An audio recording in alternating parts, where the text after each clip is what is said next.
Assalamualaikum warahmatullahi wabarakatuh. Shalom, salam sejahtera untuk kita semuanya. Yang saya hormati Bapak Andriska Malaya sebagai dosen pengampu sejarah pendidikan. Perkenalkan, nama saya Juni Milianti Tajulu. Saya dari jurusan Pendidikan Sejarah Fakultas Ilmu Sosial Universitas Negeri Gorontalo. Baik, di sini saya akan memulai materi saya, sejarah pendidikan Indonesia pada masa kolonial. Baik, kita dapat melihat bahwa rakyat Indonesia begitu semangat untuk memperoleh pendidikan pada zaman dahulu. Semangat ini bisa kita lihat dari Raden Ajeng Kartini yang suka membaca, menulis, serta memperjuangkan hak pendidikan wanita. Lalu, Kiai Hajar Dewantara yang mendirikan sekolah untuk taman siswa untuk masyarakat. Bisa dibilang, sekolah dan pendidikan di Indonesia cukup banyak dipengaruhi oleh masa penjajahan yang berlangsung. Dulunya, sekolah hanya untuk kaum bangsawan, tetapi lambat laun berubah menjadi sekolah untuk semua. Pada abad ke-16, bangsa Portugis datang ke Indonesia. Ternyata mereka bukan hanya mendirikan sekolah, tetapi bertujuan juga memberikan pendidikan baca tulis hitung sekaligus mempermudah penyebaran agama Katolik.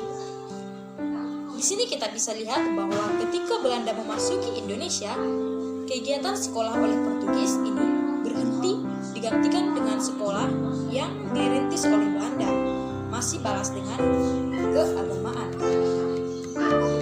Dulu juga Ambon menjadi tempat yang pertama dipilih oleh Belanda. Setiap tahunnya, beberapa penduduk Ambon dikirim ke Belanda untuk mendidik menjadi guru. Ketika Indonesia memasuki umur tahun 1627, terdapat 16 sekolah yang diberikan pendidikan kepada sekitar 1.300 siswa. Tidak berhenti sampai di Ambon, Belanda juga memperluas pendidikan di Pulau Jawa dengan didirikannya sekolah di Jakarta pada tahun 1617. Memasuki abad ke-19, Belanda mendirikan 20 sekolah untuk penduduk Indonesia di setiap ibu kota kepresidenan karena pada masa berlakukannya tanam paksa tahun itu, Van de Box membutuhkan banyak tenaga ahli. Namun, saat itu pelajar hanya boleh berasal dari kalangan bangsawan. Ketika era tanam paksa berakhir dan memasuki masa politik etis, beberapa sekolah Belanda mulai menerima pelajar sebagai berbagai kalangan yang kemudian berkembang menjadi nama sekolah rakyat. Pada akhir abad ke-19 awal ke-20, Belanda memperkenalkan sistem pendidikan formal yang lebih terstruktur pada rakyat Indonesia. Untuk mengetahui apa yang melatar belakangi pelaksanaan pendidikan pada masa pemerintahan kolonial tahun 1900 sampai 1930 serta pelaksanaan pendidikan pada masa pemerintahan kolonial tahun 1900 sampai 1930. Selain itu, bertujuan untuk mengetahui perbedaan ataupun persamaan model pendidikan masa pemerintahan kolonial dengan sekarang, dan untuk membuka wawasan serta pembaca tentang proses munculnya sistem pendidikan formal. Pada zaman kolonial, pemerintahan Belanda menyediakan sekolah yang beraneka ragam bagi orang Indonesia untuk memenuhi kebutuhan lapisan masyarakat. Ciri khas dari sekolah-sekolah inilah adanya hubungan berbagai ragam sekolah itu.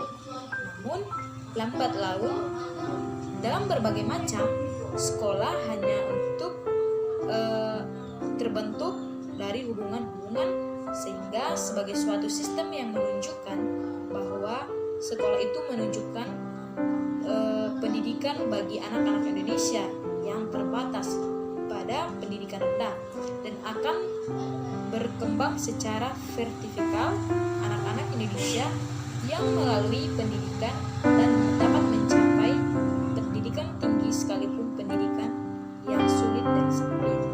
Akhirnya suatu sistem pendidikan bukanlah hanya hasil perencanaan menyeluruh.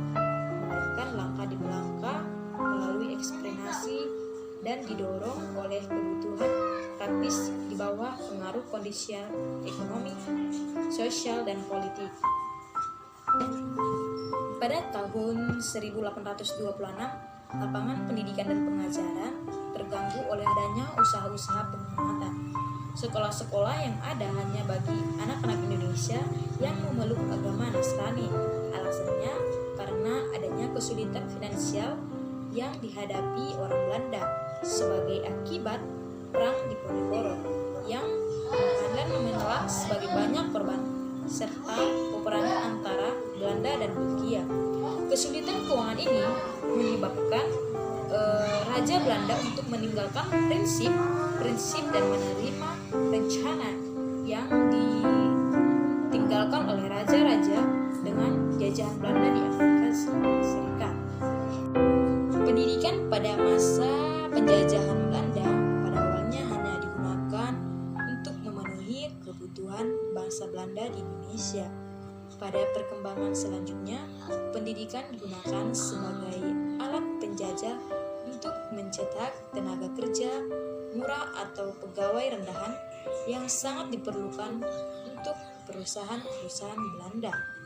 Sistem pendidikan pada zaman kolonial Belanda merupakan sistem pendidikan yang rumit karena penjelasannya cukup banyak sebagai realisasi dari diskriminasi sistem pendidikannya.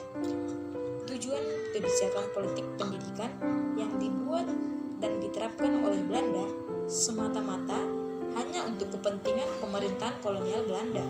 Pendidikan kolonial tidak hanya berakibat negatif bagi masyarakat Indonesia, tetapi juga memberikan dampak positif terhadap penjajah Belanda di Indonesia yang berakhir dari Indonesia.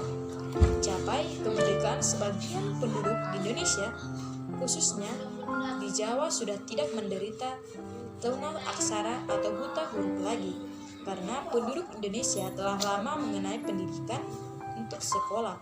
Pendidikan kolonial juga melahirkan tokoh-tokoh pergerakan nasionalisme dan tokoh-tokoh pendidikan yang berjiwa nasionalis atau patriotis untuk memperjuangkan nasib. Belanda juga mendirikan sejumlah perguruan tinggi di Pulau Jawa pada abad ke-20. Tujuannya saat itu adalah Belanda ingin memperdalam pendidikan di Indonesia. Beberapa perguruan tinggi yang didirikan yaitu School tot Opleiding van Ingenieurskunst Architectuur, Sekolah Kedokteran di Batavia. Yang kedua itu Nederland Industrie Architectuur atau Sekolah Kedokteran di Surabaya.